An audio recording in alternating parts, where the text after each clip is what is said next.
তো 1.5 বছর বাইরে ছিলাম, বিন্দাস ছিলাম ভাই। আর কি বলবো, ফ্যামিলির সাথে ছিলাম, ভালো ছিলাম আলহামদুলিল্লাহ। খেলা মিস করছি ঠিক আছে, বাট ফ্যামিলির সাথে ছিলাম, ভালো ছিলাম।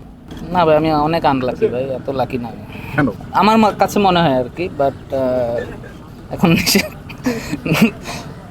এখন কি বলবো আর কি, যে হ্যাঁ ম্যাচ ছিল বিদায় আমি খেলছি, আরও অনেক টিমের অফার ছিল, বাট আমার কাছে মনে হয়েছে যে এই টিমে খেললে আমার জন্য ভালো হবে। তো না, অফার ছিল অনেক টিমে, বাট আমার যে জিনিসটা আমার কাছে যেটা ম্যাটার করে সেটা হচ্ছে প্রায়োরিটি, আর হচ্ছে আপনি কিভাবে আমার সাথে আচরণ করতেছেন আর কি।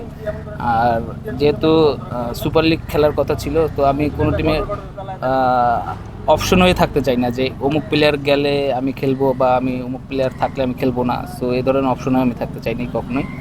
আর হচ্ছে হ্যাঁ, অফার ছিল কিন্তু তারা শুধু অফারই দিছে, আর কোনো কিছু দিতে চায়নি। না ভাই, মানুষ চাইলে সব কিছুই পারে, এবং ফিরে আসা বলতে 1.5 বছর তো ভাই, 1.5 বছর। হ্যাঁ, বাট আমি একটু আনলাকি এই কারণে বলবো যে আমার 1.5 বছর যে সময়টা শুরু হয়েছে ওখান থেকে আমি 2টা সিজন মিস করছি।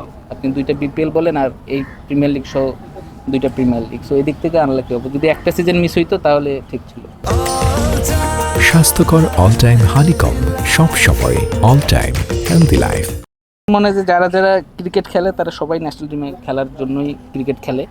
আমিও স্বপ্ন দেখি এবং এটা বিশ্বাস করি যে এখনও অপরচুনিটি আছে ন্যাশনাল টিমে। আপনি পারফর্ম করলে অবশ্যই ন্যাশনাল টিমে খেলতে পারবেন, বাট এখন আপনি যদি পারফর্ম করেন সেটার মূল্যায়ন যদি ক্রিকেট বোর্ড করে তাহলে অবশ্যই আপনি পারফর্ম করতে পারবেন। কারণ আপনি যদি দেখেন লাস্ট ইয়ার যেবার আমি বিপিএল ভালো খেললাম, তারপরে কিন্তু আমাকে এ টিমে বলেন বা প্র্যাকটিস ম্যাচ বলেন বা তারপরে যে টাইগার্স ক্রিকেট আরও তো অনেক ধরনের খেলা ছিল, আমাকে কিন্তু কোথাও ডাকে না। তা আপনি যদি পারফর্ম করে যদি আপনাকে এইসব জায়গায় যদি না ডাকে তাহলে আপনি ন্যাশনাল টিমে খেলবেন কীভাবে?